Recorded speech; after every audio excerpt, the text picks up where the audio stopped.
Ron, thanks very much. Yes, pleased to have with us as our guest on After Hours tonight, the captain of the Seattle Kraken, Jordan Eberle, the hero of tonight's game. And as we look at the OT winner, might I just say it's nice when a plan comes together, as in when our guest is the hero of the game.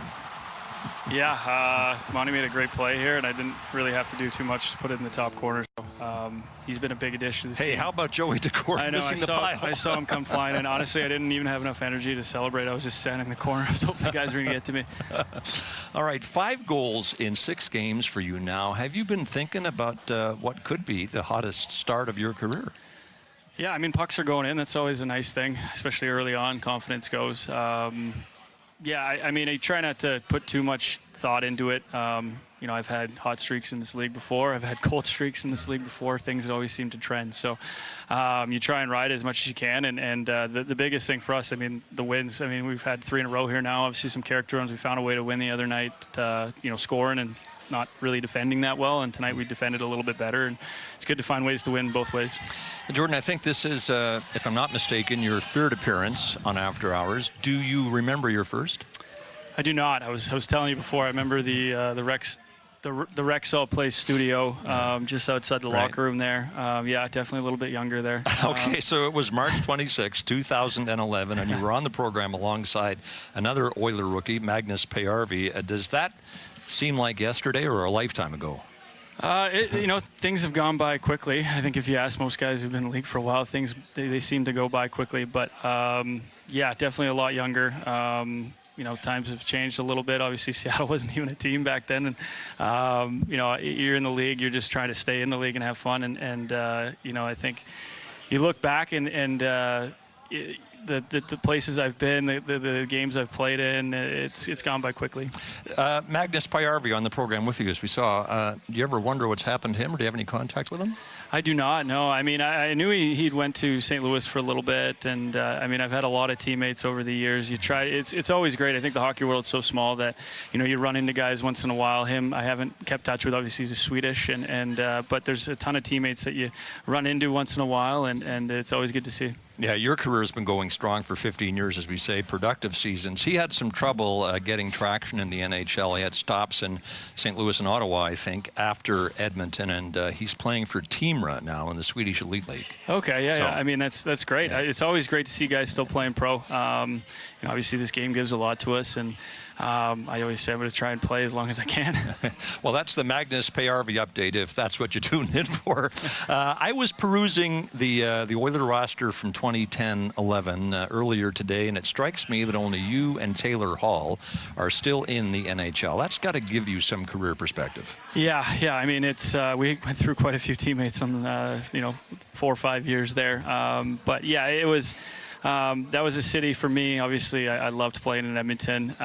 Grew up an Oilers fan. That was a dream come true for me. And just to make the playoffs the last year was special. To have a chance to see those crowds, and I'd always heard of the run that they had before, and then watched it obviously, and to get a chance to finally do it in the playoffs was great. And then the trade was tough, and then obviously gone to Long Island, and we had a couple big runs there. Loved the teammates there, and then coming here and having a run a couple years ago. So you try to fit in wherever you go, and you know, you look back on it, and you know, things happen for a reason. Let's go back about 10 days to the Kraken home opener. You were introduced as the Kraken's new captain. What's it mean to you to be a captain of an NHL team for the first time in your career? I mean, it's a huge honor. You know, I've been fortunate enough to play alongside some amazing captains, guys that come to mind: Sean Horkoff, Anders Lee. You know, great guys and great leaders, and not just those guys, but I've played with, you know, Sidney Crosby in World Championships, and I've seen a lot of guys that you know, just the way they act off the ice, the way they prepare, and the way that they do things and try to implement things. And you know, we have a lot of guys on our team who have won cups, who have made runs, and I like to think that we're a lead by committee team, and you know, I think that what makes it fun. We have we have a 4-line team in 6D, and everyone plays, and you know, different nights are different guys that step up. How did you find out you were going to be captain?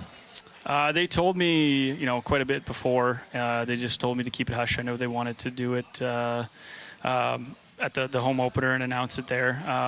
It was an honor, and to have, Ron Francis, our GM, who's obviously a Hall of Famer and one of the best of all time, probably one of the best leaders of all time, give it to me. That meant a lot. So, very special very special day. The captaincy underlines your importance to the Kraken, but then we could go back to the trade deadline last season. You're playing on an expiring contract. You're either going to be signed or traded, and a couple of hours before the deadline, you were signed. So it was close. What were you thinking? Yeah, I think, up until that point, I think Ron and I were really trying to get a deal done. I had expressed that I wanted to stay here. My family, my kids, we love it here. I love being on the West Coast. I live in Calgary. It's not too far away, and it's kind of become home here, and just the people and even the guys. I really enjoy the group that we have here, and I really expressed I wanted to be here. So we tried really hard to get something done, ultimately did that. So, I'm happy this the way things turned out. And I know with obviously some of the moves we made in the offseason, adding Monty, adding Chandler, I know there's a big emphasis to win here. And as I'm getting older, that's all that really matters is trying to win a cup. So, enjoy being here. Your signature goal as a Kraken, round 1 of the playoffs 2 years ago. Daniel Sprong from the wall. Sprong steps up, fires, block, loose puck, Eberle to Schwartz, loose puck, they score! Jordan Eberle wins it for Seattle! Yeah, that was special. Well, you delivered the Kraken to the OT win, Game 4 versus Colorado, tied the series at 2, and you went on to take the Avalanche out. Do you ever think about how nicely it's come together for you in Seattle, weighed against how you felt with the Islanders when they left you unprotected after 2 consecutive appearances in the Eastern Conference Final to make you available to the Kraken? Because you weren't very happy about it. Yeah, that was hard. If I'm being honest, I was devastated when they picked me. Like you said, we had gone a couple of years in a row, conference finals. We felt we had a great team there, and we were kind of on the brink. And to get picked up was tough. The first year in expansion, it was a hard year here. You've seen some of the moves they made the next year, adding Berkey, adding Bjorkstrand. There's an emphasis to win, and we came out and kind of surprised everybody that second year in making the playoffs. And I think that's how you build a franchise. You give fans playoff hockey, and we did that and hope to do that again. 7 seasons with the Oilers. They dealt you to the Islanders, and you have said you became a better player there. How so? I got to play under Barry Trotz. You look at our teams that we had in Long Island, very defensive. There was an emphasis on wall play, emphasis on getting in lanes. I like to think that I, developed a better 200-foot game. I'm still not great, but trying to work on that as well. I think I learned how to win hockey games, and I think that's the biggest thing. And there's a way to play hockey, and I've tried to do that as much as I can. Like I said, as you get older, there's not really, you don't really care about statistics. You don't care about that sort of thing. You just want to win. I don't have many years left. I just want to win a cup and have an opportunity to do that, and that's to make the postseason. Well, the Kraken now are reaping the benefits of your better 200-foot game. Not many players in the NHL get to 1,000 games, less than 400. In fact, I think Tyler Myers got there tonight, and he's number 399. You got there last March with the Kraken. If I had told you in 2010 you were going to play 1,000 games in the NHL, what would you have said? It would have been a long road to go. It's tough to look that far ahead. I think when you first get to the league, it's you're just trying to stay. You're just trying to fit. Like I said, that the way things have gone, going to Long Island and coming here, you don't foresee that stuff. But it's worked out. I've been honored to be here, and you try and take it day by day, and you don't try and look too far ahead. 1,000-game video tributes are always interesting. I thought the highlight of yours was the message from your former Oiler teammate, Jason Strudwick. Jordan Eberle, one of my favorite teammates of all time.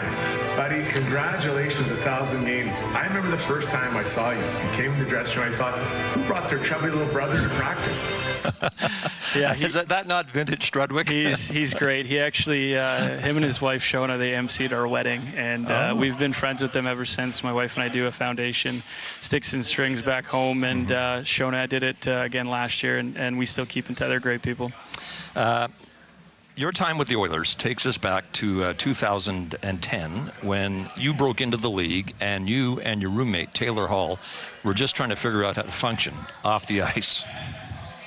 And getting food and groceries. I remember the first time we bought groceries, we went and bought probably $250 worth of groceries, and we hadn't even planned it. We went on a week road trip. We came back, everything was expired, and we just we weren't used to that. Forgot a bunch of stuff too. Yeah, so. Didn't buy milk or something. Yeah, I mean, but we're kind of getting to lay the land down a little bit better now. You guys are really going to the archive for all this. Why not? It's perfect. Yeah, I play online all the time. I'm not going to say my gamer tag, though. I love the Oilers. Taylor Hall, number 4. No, it's not. That's what it is. It is not. So then groceries, Jordan, were a problem, but the Xbox wasn't. How simple was life back then? A lot simpler. Yeah, times have changed. I got 2 kids now and one in a couple weeks, or I guess 3-4 weeks here. I don't know what it is. I'm still tired from the game, but it's gone by fast. I know Taylor's got a little boy now too. We still keep in touch quite a bit. Things blow by. The idea that back then you would one day have 2 kids of your own watching you at the glass, I can't imagine was even on the radar screen. No, it's special.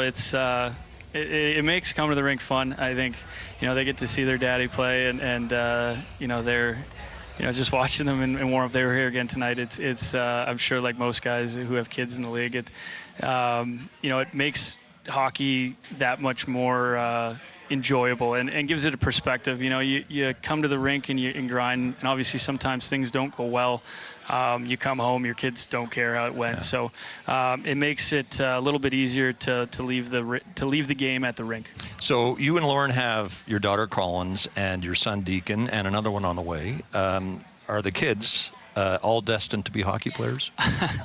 That's a good question. I don't know. I think they enjoy coming to the game. My daughter, she loves arts and crafts, and she's very particular in music. My son, he's quite young. He's still 2, but I mean, he doesn't go to sleep without a hockey stick or a golf club. I mean, they can I'm sure like most parents, try and put them as many things as they can and see what they enjoy and go from there. Where does music figure in their lives? Because you and Lauren are both musically inclined. She is a music teacher, and according to all reports, you're pretty good on the guitar. Yeah, I don't know, pretty good, but she's piano teacher and a vocal coach. I love music. From day one, I've really enjoyed it. My dad was a guitarist. Didn't really get into it until I was 20, and my Lauren actually bought me a guitar, and I think it rained for a few weeks, and in Calgary I wasn't able to golf, so I said I'm going to try and learn this thing. And well, that's an interview that you did with Elliot, I think, year before last. And I remember this. And he brought Max's guitar, his son's guitar. He gave me an untuned guitar, and he was trying to get me to tune it in front of him. Well, there was somewhere between a guitar and a ukulele, and I think it might have only had 5 strings. I think, I was like, be prepared a little bit. But you know what? I love it. It's kind of brings you away from the rink. I send the guys videos of playing. I'm a terrible singer, but I don't think you can play without singing. Fortunately, on that night with Elliot, the guitar didn't allow you to display your skills, but we're pleased to say that we have a proper guitar here tonight. Oh, no. I hope not. No, we don't. We don't. But I like the look on your face. Here is a question from Edmonton Wild. Ask Jordan how his playing country music on the guitar is coming along, but don't ask him to sing. You just actually address that. Yeah, no, I enjoy playing. It's kind of works probably a different muscle in your head, your brain, but it's fun. And my kids, they sing along with me and I play, and it's just it's grown over the years. I bet you if you ask my roommates Halsey and Luke Gazdick, and back in the day when I was playing, I really wasn't that good. And Luke was actually a great player back then, but I've gotten better. And even in Long Island, we used to, me, Matt Barzell, and Anders Lee, we used to take our guitars on the road and we'd play and sing and wrote some songs. And well, I'm going to ask you where that led to in a moment. But first, here is a video message from someone who makes his living playing and singing. Hey, Ebs, it's Kiss. I want to congratulate you on wearing the C now for the Seattle Kraken. It couldn't happen to a better guy, a more deserving player with a great legacy in the National Hockey League. You and I both know we've had a lot of great memories together. We've shared a lot of late nights doing a lot of fun stuff. I have a question for you. You know, when you were a young player, and you and I, or you and some of your buddies, have a late night out on the town, even on game days. The question is, would your captains put their arms around you and say, "That's okay, buddy. You know what? Welcome to the league. You're a young player. It's okay. Have some fun." Or would they hold your feet to the fire? Now that you're the captain, if some of your young players and your rookies are going to go out and have a night on the town with their country singing friends, say like in Nashville or something like that, will you put your arm around them and say, "It's okay, buddy. You know what? You're only young once. You only have one rookie season. Don't worry about it"? Or are you going to put your arm around them and hold their feet to the fire and say, "All right, if you're going to go out and hoot with the Owls at night, you better be getting a goal and an assist tomorrow morning"? What kind of captain are you going to be? Well, I think I don't know if that's a true story. I don't know if that ever happened. You know, we had Of course not. we had a couple days off. We'd maybe have to go out and have a little bit of fun. But, you know, the game is so professional now and so fast and so amazing that, you know, you can't go out the night before and have any fun. I think that even when I was younger, that wasn't really a thing. I think if you had a couple nights possibly. But to answer his question, you know, the kids coming out, they're so professional. The game has changed in the fact that, you know, you're playing every second day and you have to be prepared. The game is so fast and physical and fun that you have to really be dialed in each night. That, by the way, was Brett Kissel, very good friend of yours. He is a prolific songwriter. You took a crack, and you mentioned this a moment ago, at writing when you were with the Islanders. We'll call it the Islander Fight Song. How did it come about? That's a good question. I think we were in Anders Lee's room, and we started kind of playing a little rhythm, and we just started writing a song, and it was great. It was. I sent it to a few guys. I don't know if it ever came out, but it was actually not bad. I went through each guy on the team, and you know, kind of Barzy and I and Lizzie each kind of wrote different things, kind of rhyme it. I wouldn't say it was amazing, but it wasn't too bad for our novice talents. The lyrics, we're the boys of the Islanders. We don't play a pretty style. Ain't that much fun, but it gets the job done. Now I really wish we had that guitar. I don't know where you're getting all this. That's impressive, yeah. Yeah, a lot of research for the show, as you know. Back to hockey for a minute or two. If you Google Jordan Eberle 5.4, you know what you're going to find. Your magnificent buzzer beater in the semifinal against the Russians in the 2009 World Juniors to send the game to overtime, and eventually you went on to win the gold. How often are you asked about that goal? You know, it seems every time around Christmas it gets brought up. You know, that was a special goal. I mean, it led us to winning the tournament. I think like most Canadian kids, you dream of playing in the World Juniors, even before the NHL. It's just such a special tournament. I was lucky enough to do it in Ottawa, in our capital. And, you know, a lot of those guys obviously went on to play in the NHL. And I'm sure, you know, anytime you are part of a team that wins, you have a special bond. And that was a big moment. That goal is part of World Junior lore. In fact, Canadian hockey lore. Have you yet shown it to Collins or Deacon? No, I definitely haven't. You know, it's even some of the kids that we're playing with now. I mean, they probably weren't even around when that goal was about, or they don't remember it. So that just means I'm getting old. All right, 15 years later, we're still talking about your goal in your NHL debut, your first career goal. We're going to have a look at it here, and then we're going to have you describe it from your first appearance on After Hours.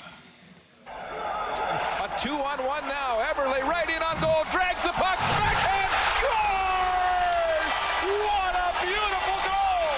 His first in the National Hockey League. It's a highlight reel for sure. Yeah, I mean, watching that, there's a couple things that come to mind. First, it's shorthanded. I don't PK anymore. I don't know what I was doing out there. Well, there you were describing it in 2011. Yeah. And second, I mean, it's a 2-on-1, and I'm taking the D-man on 1-on-1. I'd probably be shooting far pad now. So, you know, the game you had a little bit more confidence back then, and, you know, I'd probably play a little less riskier than I did. All right, I want to switch quickly to your social conscience. It gets a workout from you in several ways, one of which is your decision to get off social media. When did you make that decision and why? That's a good question. It's been a long time since I had social media. I've gone through some tough times in Edmonton with the way that things went. I just decided to get rid of it. I don't care how mentally strong you are. You read some comments after games, and then Instagram came out, and I didn't even bother to get it. So, I'm happy without it. It's something that probably doesn't make me look at my phone as much. The only negative part would be that something happens in the world. I'm usually not up to date, and someone says something or something that happened. I'm usually like, really? They're like, you don't know that. So that would be the only negative of it. Hey, social media can be a black hole of hate. I could show you some of the things I get on Saturday nights, and as Harry Neal, my colleague, used to say, a lesser man would be in traction. Quickly, Sticks and Strings, the foundation set up by you and Lauren. What's its mission? Yeah, I mean, there's many things. I mean, we it was kind of headlined by my wife. She does a lot of the heavy lifting on it, but we started it a few years ago. We've had a couple big galas. Actually, Brett played it, this summer. Our mission is just, we kind of have 5 pillars. One is to get kids into sports. One is to get kids into music. One is to help mothers in need. One is to get kids outdoor, and then also help kids who can't afford books. I mean, we love reading to our kids and those things. So we donate to 5 different charities each year. It's kind of in the groundworks to get it going. I mean, we talk about social media. There's positives to it as well. Obviously, that getting the word out that way, and my wife does a great job of that. And I've really enjoyed it. I wasn't sure right off the bat. I'm so dialed into hockey sometimes, but it kind of takes you away, and she does a great job of promoting it. All right, we're going to finish with this picture. Just a few seconds left. Let's go back to when you and Lauren started dating. What were you, 11? And was this an arranged marriage? No, I think we were quite young. We met in 14 years old. It was a long time ago. All right. Jordan Eberle, captain of the Seattle Kraken, who has his place in Canadian hockey history, was our guest on After Hours. Back to tidy up at Climate Pledge Arena in Seattle in a moment.